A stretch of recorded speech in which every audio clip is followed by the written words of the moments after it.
Well, Dawn O'Neill, thank you so much for making the time to chat with me. As I said to you, one of the things I really wanted to do during this COVID time, in response to sort of the community talking to me, was to have a conversation around skills to cope.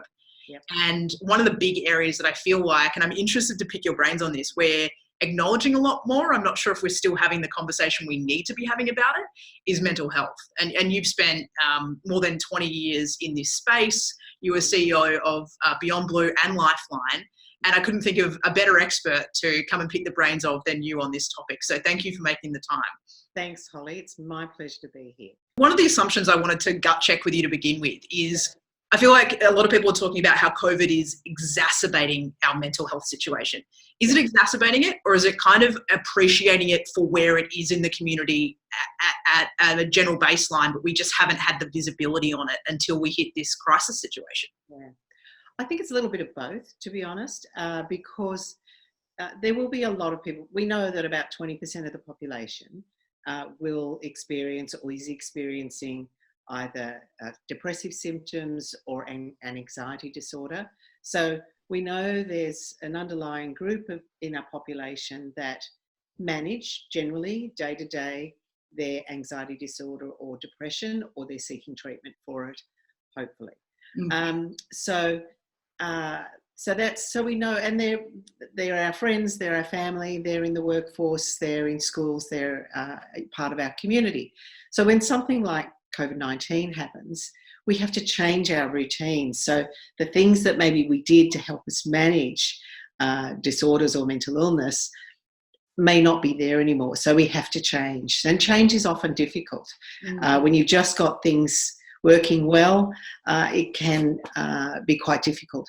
I also think that there's no doubt that all of the talk around a pandemic, which sounds so frightening. It's so scary, doesn't it? It's so scary. And it's, for most of us, we've never lived through anything like this in our lives. We've certainly not had to stay at home day after day, week after week, for an unknown and uncertain future.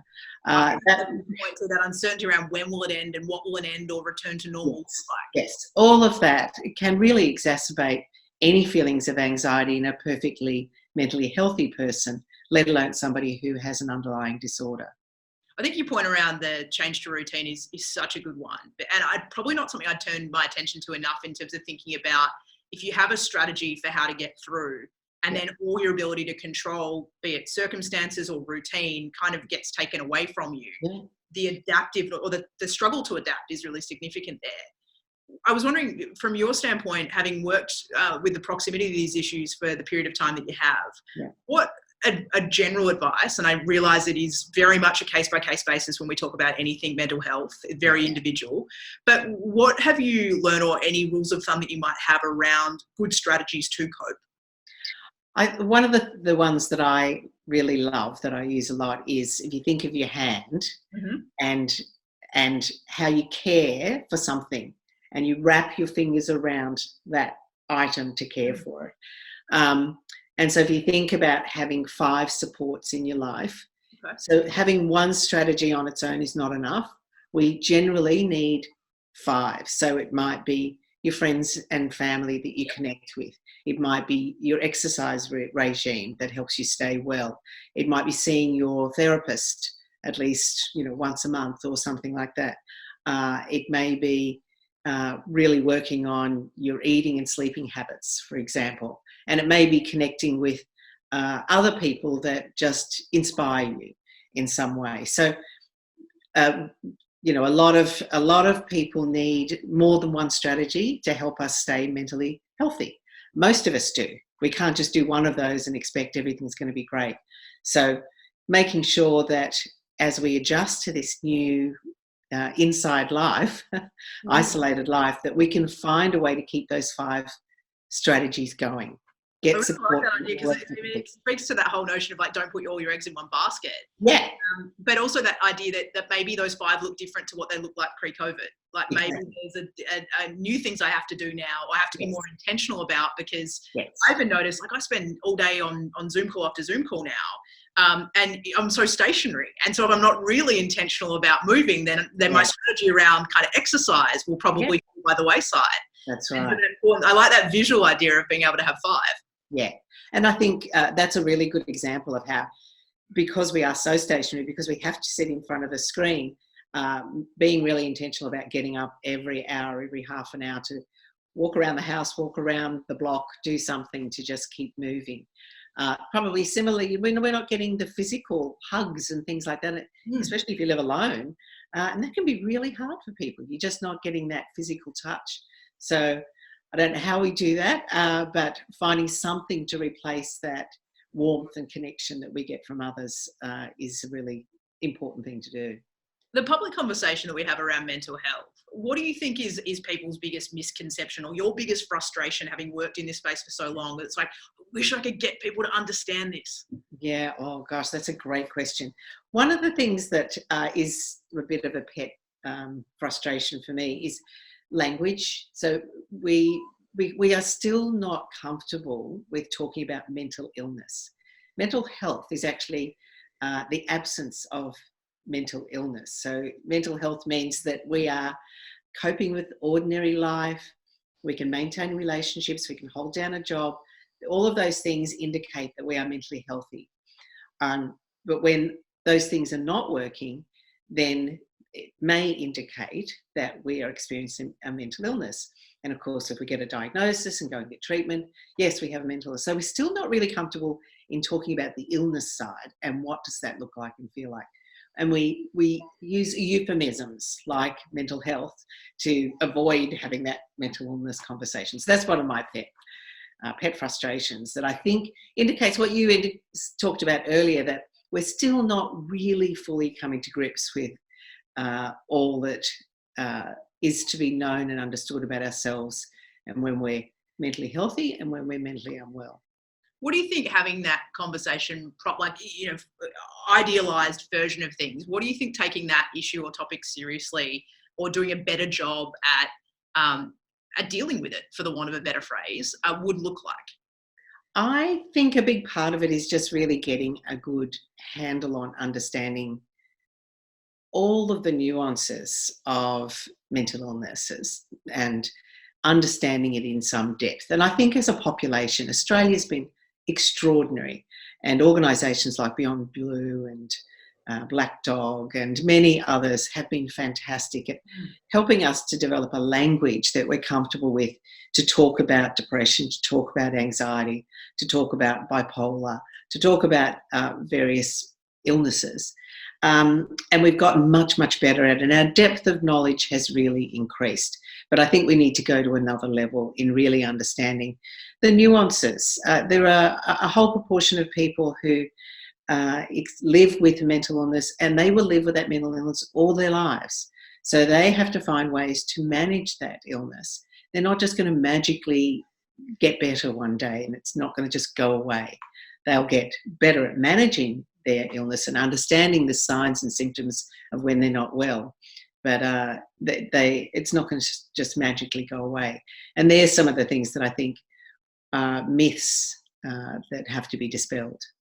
I wanted to, if I could ask your opinion on insurance companies and how they deal with mental health. This is probably one of my pet peeves, because I think the fact that when we think about mental health, and I think health in general, there would be a view that we could do a better job of prioritising and valuing preventative care, not just kind of urgent reactionary response to all of a sudden symptoms.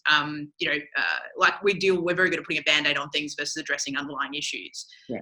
Part of what I wonder about with insurance too is the fact that you often get penalised for the fact that you've proactively gone and sought support, taken government assistance to go and get counselling, whatever it might be, that hopefully puts you in a healthier position than had you not dealt with the issue. Do you think that's part of the challenge around the conversation, where almost there's a reinforcement of the stigma, because it says, hey, if you go deal with it, we're going to punish you because your life insurance premiums or your policy won't even cover you for this because you went and got treatment? Absolutely. Absolutely. It's a huge disincentive for people to want to get help. They do not want a record anywhere that indicates that they've experienced mental illness, because that will affect their future capacity to make a claim or have life insurance and all of those sorts of things. And the insurance companies have been made aware of this, but we certainly haven't seen the change across the board that needs to happen. There's a few insurers that have loosened up or fixed their policies. Yeah. But it's certainly not across the board as yet. We've still got a long way to go with that. Yeah, I'll be interested out the other side of COVID because I feel there's been a bit of a general critique of some of our private health insurers, whether or not this can be part of a broader rethink of that sector, both from young people actually being incentivized to have insurance, because that's a problem. We've got a lot of young people dropping off having insurance because they go, what value have I got? Yeah. We know a lot of them are actually would be seeking support for those sorts of matters, but aren't doing it. They're going to be penalized. Yeah. And I think also we know that families wanting to make a claim after a suicide will not want to identify that that was a suicide because they would not get the payout. So there's a whole lot of disincentives in the system, that are really quite crazy and need to be remedied. And I think very much with insurance and work, we know that going back to work or working in some way, if you have a mental illness, is one of the best recovery mechanisms. If people can remain in the workforce somehow or other, even if it's part-time, ad hoc, and employers can be flexible enough to enable that, that is the best road to recovery. And insurance companies, I think, have not been flexible enough about allowing people to work in that flexible way and still get their insurance cover, because it's episodic, generally speaking. A lot of mental illness is episodic, doesn't just come and then go. It comes and goes and comes and goes. So, I think there's a long way to go to get that just right. And it's tricky. It's difficult. Speaking of workplaces, I feel like there's a lot of conversation right now, and it's certainly a lot of the conversations I've been a part of a board level with clients the last couple of weeks going, we've now got a lot of people working from home. We know people are appreciating to a variety of degrees heightened stress, or they're feeling the financial, physical, mental consequences of this in different ways. What advice have you got on the best way to be gauging where your people are at? So I guess before we even think about how we respond and help them, how do we keep a tab on how everyone's tracking? I always think the very best way is to talk to them. I talked to a senior manager, managing director just yesterday, and she had taken the initiative to just call everybody in her firm, and not for any reason. There wasn't an agenda. It was just, how are you tracking? How are you doing? I mean, obviously in big companies, you've got to delegate that down, but I do think that one-on-one conversation is going to give you the greatest indication of really how people are coping and what they need. And I think sometimes people need to have fun too. They need to connect with each other and do things that are a little bit, normally when you're that are fun. So there's a whole range of things that we can do to help people cope and connect with them. I like your point about like, what do you need there as well? Because sometimes I've often thought, and I'm a big believer, like I love Are You Okay Day, and I think any conversation we can have that opens up this bigger conversation is a healthy one. But sometimes I wonder if it's so much easier. It's a bit like how it's easier to say no than yes. It's so much easier to say I'm okay. Yeah, of course. Or yeah, fine. And we're a bit like that in Australian culture anyway. Yeah. Particularly I worry about men's mental health, which we know is a particular category when it comes to it's a particular area of problem, particularly exacerbated when there's disconnection from work and employment. Is there any advice on what questions to be asking? Is it a case of what do you need, or how can I help, that are a little bit maybe easier to open the door to how I'm actually tracking than asking, are you okay? Yeah, I think absolutely. Just try and explore and understand where that individual person is at. Is anyone living at home with them? Are they on their own? What is that? How do you cope with that day to day? What are you doing for fun? What are you doing to connect with other people? Are you eating okay? Are you sleeping okay? So those sort of exploratory questions, which will give you an indication really of how a person really is coping. If they're not sleeping well and they're eating junk food and they're staying up half the night watching trash on TV and they're not being able to get up in the morning and function, you've got a fair idea that things are not going too well. It's actually interesting. It's made me think that almost like coming up with what those 5 coping strategies are and maybe soundboarding them off someone else, so you're not just projecting your own, but then using your check-in calls to test those with individuals is a good way. Because if those 5 aren't holding up or they haven't thought through them or they don't have a system in place, that's probably a sign, whether it's now or whether it's in 2 weeks, that they're maybe not going to be coping that well. Yeah, that's a great idea, Holly. I think that's a great way. Check in with others. This is what I'm doing to cope. What are you doing? And how is that working for you? What Yeah. else are you doing? What else can I try? And then the other thing I wanted to ask you about is if you get and even proactively, what are some things people can be doing?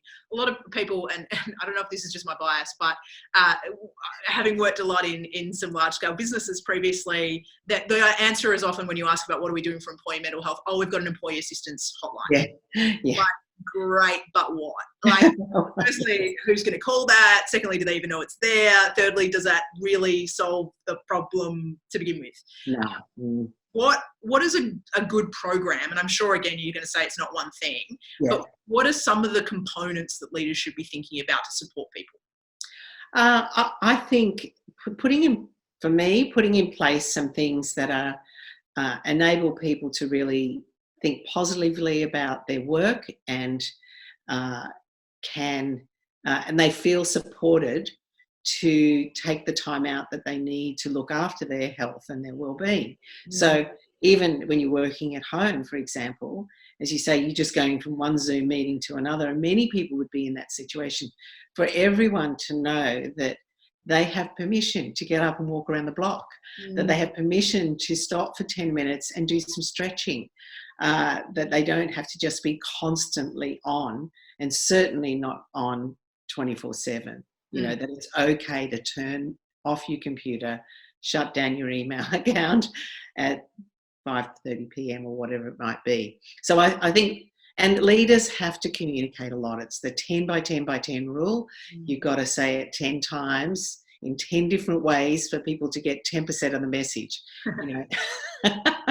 It's just the way it is. So don't think as a leader that saying it once is going to do the job. You've got to say it over and over and over again, and give people permission over and over and over again to look after themselves and provide other supports. There's lots of great digital online, yoga class for the whole company, or offer those types of things. We're going to have a virtual morning tea where we're just going to share all the good news. What's all the good things that have happened in your week, in your day? I'm a big believer in that. Share the good news. I used to do that at Lifeline. We had a morning tea once a week. Everyone would come together. We'd all take turns to bake or whatever. And the only rule was that you could just share the good news. No bad news, no problems. This is just the good news. And it was so much fun. And otherwise, those things just slip by. People achieve something and everyone either forgets it tomorrow or moves on or just doesn't even hear about it. So I'm a big believer in sharing the good news.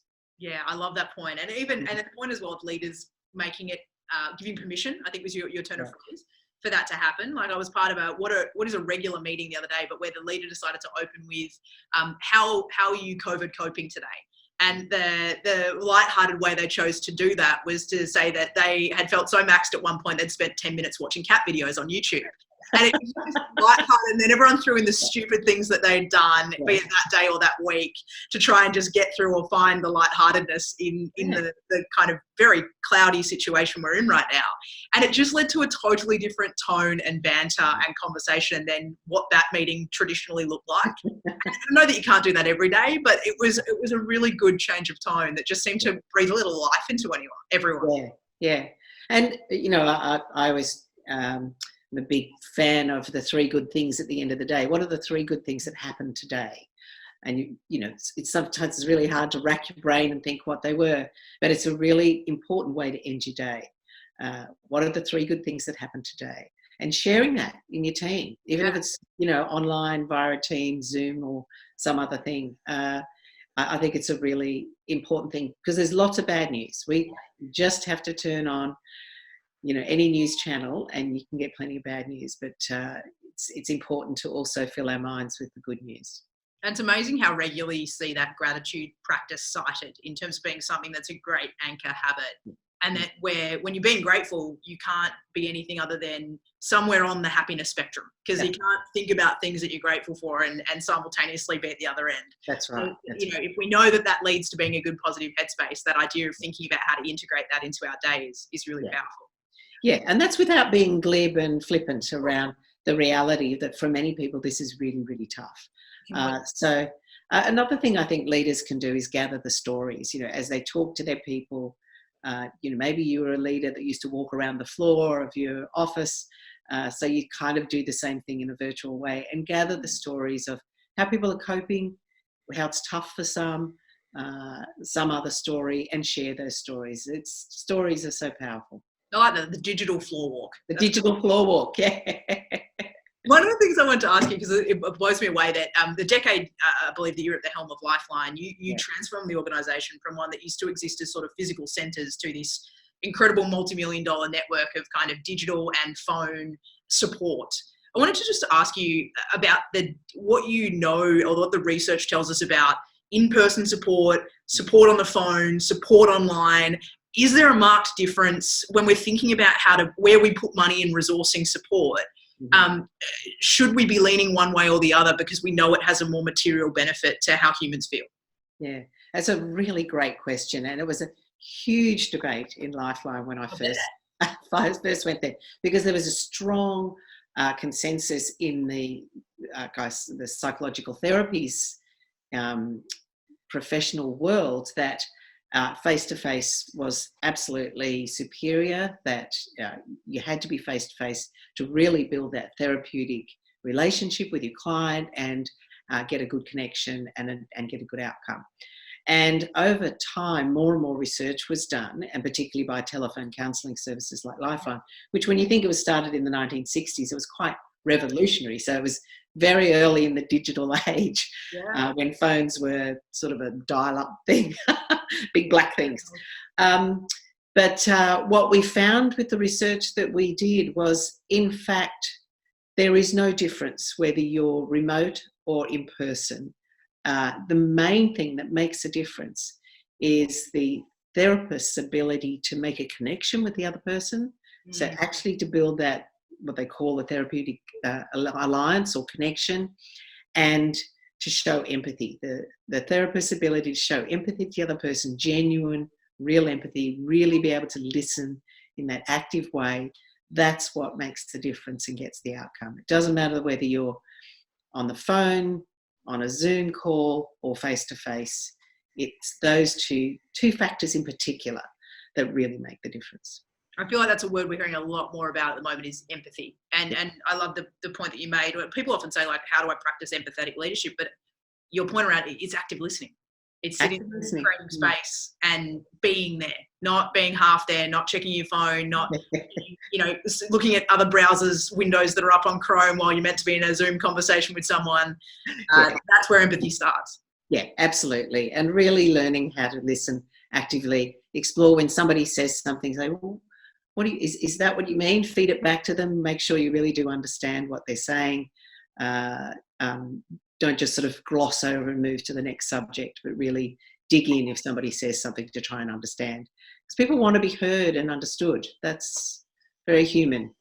Very much so. And the other thing I was wondering about, and again, it's probably a little bit of a Lifeline experience, just given the nature of how that organisation was structured, but how important that we're time sensitive to when those conversations happen. Like, I think about Lifeline and the importance of someone being on the other end of the phone when someone is in a position to ring, or where things have escalated to the point where they need to ring. How important is dealing with things, almost making the space in the moment, or when we have that gut instinct that maybe we need to lean in here going, you know what, I'll push that next meeting and spend 10 more minutes here because I think we need it now. Yeah. That's such a good observation, Holly. That is a really, really important thing. People want to be heard when they're at their point of greatest distress. And that distress won't necessarily go away, but their openness and willingness to share and to reach out for help, that moment does pass. And then that person may never ask for help ever again on that topic. So being available, Lifeline's 24/7, there's always somebody there on the end of the phone. That is incredibly important, that people feel like they can be heard when they need to talk. I wanted to ask you from the point of view of having been the CEO of an organisation that was dealing with crisis calls. I feel like a chat that we're having a little bit more at the moment, and it was actually something that I was reading about in the context of Facebook the other day, was people whose job was to moderate the Facebook platform, and the toll that it took emotionally, because they're dealing with content that's really just the worst of humanity in terms of what gets flagged for review, and that they were finding that quite difficult to almost disconnect with and discharge at the end of the day. Yeah. It relates to some of the things that you might have touched on already, but how did you as a leader, having collected all those stories, like you talked about before, how did you sort of compartmentalize almost, or be able to create some distance and space so they didn't overwhelm your world? Yeah, I mean, that's a really, when you that's your full-time job, is dealing with, the bad news. It's really difficult. I feel like it is for a lot of people right now. Yeah. It's almost, that's the daily grind. Yeah. So I think some of those practices that we've already touched on is making sure that you end your day with thinking about the good things, some good things. So you rewire your brain. Our brain is plastic, and as they call it, plastic, and can be, if it's just been in one vein all day and you don't have a sort of a stop point for it, it's very difficult to shift your brain's thinking so that it doesn't just obsess on all of the bad things. So what you've got to do is have some real practices where you stop, think about some good things, do some deep breathing, go for a walk around the block, call and talk to somebody that you just always have a laugh with. Yeah. That's just fun. Watch cat videos. Whatever it is that makes you laugh and just enables you to turn off the brain of thinking through all of those difficult things that you've had to deal with in the day. You have to rewire the brain ready for a calm evening or a happy evening or something that's not work. Nice. I'm very mindful of your time. One of the things I always like to ask before I move to wrap up a conversation, though, is what's the question I should have asked? Oh, gosh, what should you have asked? You would love the opportunity to talk about that I maybe didn't provide a platform for. Or Oh, I know. About anxiety, because we're constantly hearing this news. I really encourage people not to listen to the news, 10 times a day. You've really got to turn it off.